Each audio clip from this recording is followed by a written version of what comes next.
요번 케이스는 두 케이스를 또 같이 다루는데 이혼한 케이스예요. 그래서 뭐 이혼이 OECD 참가국 중에 우리가 랭킹 2위다 뭐 이래서 이제 만만한 사건은 아닌 걸로 알고 있습니다. 그런데 이게 만 5세 남자, 만 3세 여자 이제 이런 케이스를 하는데, 하나는 이제 만 5세 남자가 이제 이혼한 집 엄마인데 혼자서 피아노 레슨하면서 애를 키워요. 그래서 빌라 아래층 이제 시집 안 간 처녀한테 애를 잠깐 맡기고 레슨 갔다 오고, 어떤 날은 거기서 이렇게 그냥 엎드려 자는 거 보면 눈물이 나오고, 근데 어떤 날은 애가 자지 않고 힘들게 하면서 막 또 말대꾸 하고 이러면 막 또 때리기도 한대요. 어느 날 때리고도 이렇게 죄의식도 없이 미안한 마음도 안 들고 막 때린다는 거가, 이제 이 엄마가 제가 이래도 되는지 모르겠다 이러면서 내가 정상이에요? 막 이러고서 이제 쓴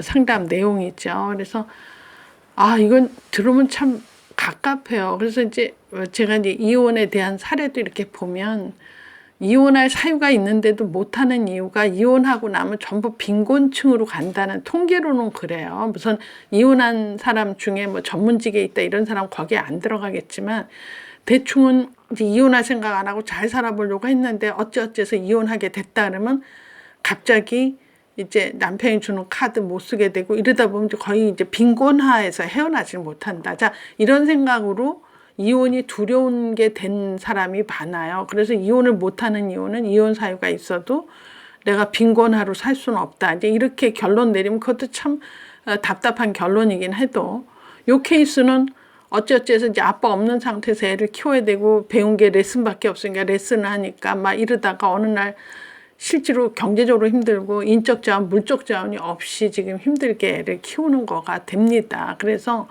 엄마가 어느 날은 측은해서 애를 껴안고 울다가도 어떤 날은 말대꾸가 막 때리는데 때리고도 미안한 마음이 안 들고 애한테 더 포악하게 한다, 이런 나를 보고 이대로 되느냐? 이건 이대로 되는 게 아니죠. 이건 이미 엄마는 고장난 분노 조절 장치로 계속 이렇게 사는 것은 딸이 그대로 그거를 카피하게 됩니다. 그래서 이제 이런 거는 엄마가 지금 극도로 좌절된 케이스라 이건 국가의 도움을 받아야 된다. 그래서 전문가 상담이 엄마한테는 필요하고, 또 이런 경우에 어린이집에 무상으로 이제 케어를 받을 수 있고 이런 거가 있기 때문에 절대적으로 국가의 도움을, 구청만 가도 얘기가 좀 다 달라지니까 엄마가 좀 상담을 받고 절대적인 좀 보호를 받아야 되지 않느냐. 그래서 이때 6세 이전에 엄마가 이렇게 고장난 그 분노 조절 장치로 계속 애랑 상호작용하면 애가 그대로 답습하면서 애가 그대로 그렇게 똑같이 큰다는 거죠.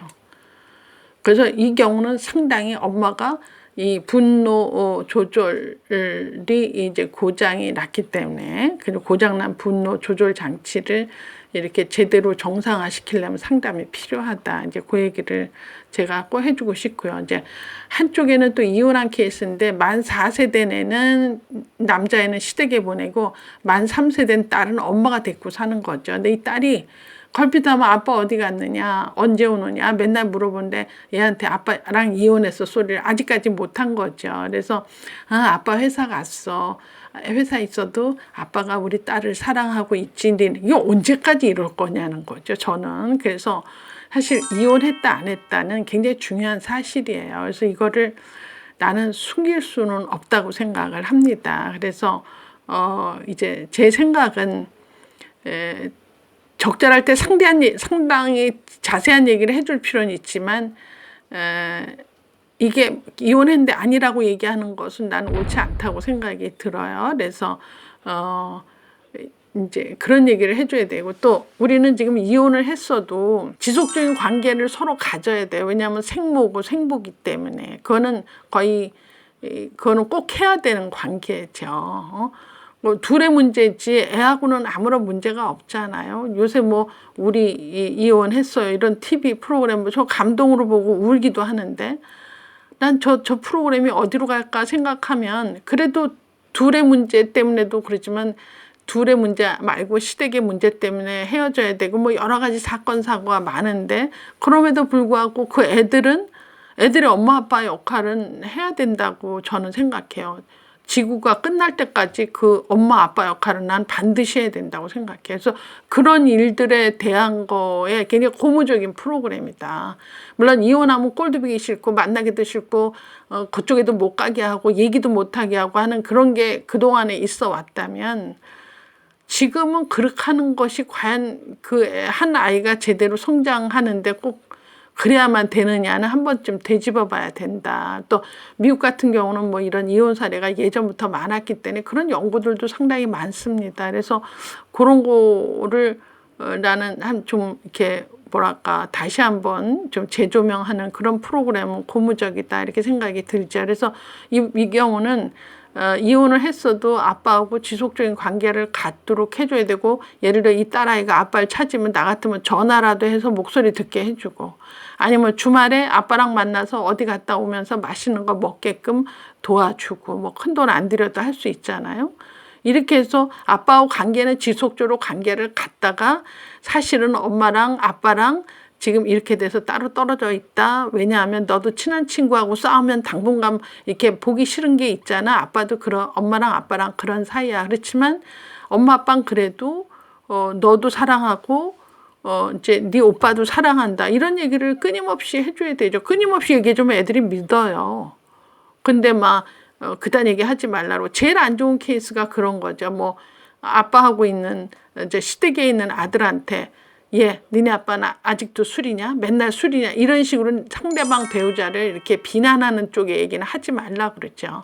또 예를 들어 시댁 쪽에 있지만 이제 그 엄마 손에 있는 딸한테 너 엄마가 밥은 제대로 주니? 뭐 이런 식의 상대방을 비방하는 얘기는 굉장히 좋지 않다 그래요. 그래서 왜냐하면 둘의 관계는 이제 그 미움의 관계일 수 있어도 얘네들한테 엄마고 아빠인데, 엄마 아빠의 그 단점을 들어서 누군가는 비방한다든지 누군가는 비판한다는 그런 약간 조롱하는 빛으로 얘기하는 걸로 계속 듣는다면 걔네들이 모델링이 좀 망가지는 케이스가 되죠. 그래서 절대 그렇게 비방하는 얘기는 애써 하지 말자. 물론 그거 잘 못 고치죠. 술 먹는 사람 술 계속 먹고 밥 안 차려주고 왜 맨날 걷떠는 여자 있어요. 그런 사람도 잘 안 고쳐져요.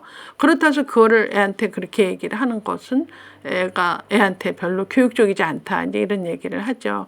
또 이제 이혼에 관해서는 미국선 책이 많이 나왔는데 만 5세 이전에, 그러니까 6세 전에 이혼을 하게 되잖아요. 그러면 거의 다 그렇다네. 애들이 엄마 아빠랑 둘이 싸웠어. 무슨 일 때문에 싸워서 둘이 마음에 안 맞아서 헤어졌어라고 생각하지 않고 다 나 때문에 엄마 아빠가 헤어졌다. 왜냐하면 내가 크레파스 2통을 다 잊어버리고 나이키 신발 호숫가에 빠뜨렸기 때문에 엄마가 아빠가 날 버린 거야. 이렇게 생각한대요. 전혀 다른 생각으로 애들은 부정적인 자기 이미지를 갖게 된다. 그래서 미국서는 6세 이전에는, 애들이 6세 이전에는 이혼을 하지 말아라. 이런 책을 내가 한번 본 적도 있습니다. 그래서 이 이혼이라는 건 큰 사건, 사고인데, 이제 거기에 이제 애들이 둘씩이나 달렸다라고 한다면, 상당히 부모로서 어떤 끝까지 책임진다는 의미에서 이렇게 하지 말아야 될 건 안 해야 되고, 또 이혼이라는 중대한 사건을 결정지었으면서 계속 말을 안 하고 피해 다니는 것도 상당히 좀 의미가 있느냐, 이런 생각을 한번 해보고요. 자, 이런 경우에 이제 이혼을 했다. 그래서 어찌어찌해서 이제 하나는 아들은 시댁에 가서 아빠하고 있고 딸은 나가 키운다. 이랬을 때 애들이 어떤 얘기를 말을 할 때 그 감정 뒤에 숨어 있는 감정, 그걸 초감정이라 그래요. 그러니까 어떤 말을 탁 했을 때 저 말의 말뜻보다는 말뜻에 숨겨진 그 초감정을 읽으라는 거죠. 그게 참 쉽지 않아요. 그래서 초감정을 읽고, 즉 내면의 감정을 인정해주고 계속 또 반복해서 또 인정해주고 그 초감정을 이해해주고 이러면은, 이해만 해줘도 애가 내 문제는 내가 스스로 해결한다는 거예요. 근데 되게 이제 그 초감정을 이해 못하는 부모들이 많아요. 왜냐하면 사람 속을 어떻게 알아요. 그래서 잘 들여다보고 얘기를 들어보면 제가 말은 괜찮다고 하면서 괜찮지 않구나. 그런 거에 뉘앙스를 받아서 너가 엄마가 걱정할까 봐 괜찮다고 그러는데 넌 사실 뭐 아빠 보고 싶은 거지? 엄마 말이 틀리니? 그러면 가만히 있으면 거봐. 너 말 안 하는 거 보면 아빠 보고 싶은 거야. 그래. 그러면 내가 다음 주에 아빠하고 전화해서 얘기해 볼게. 이렇게 해서 걔가 그 감정 뒤에 숨은 초감정을 엄마가 읽어만 줘도, 알아만 줘도 걔는 많이 치유한다는 거야, 스스로가.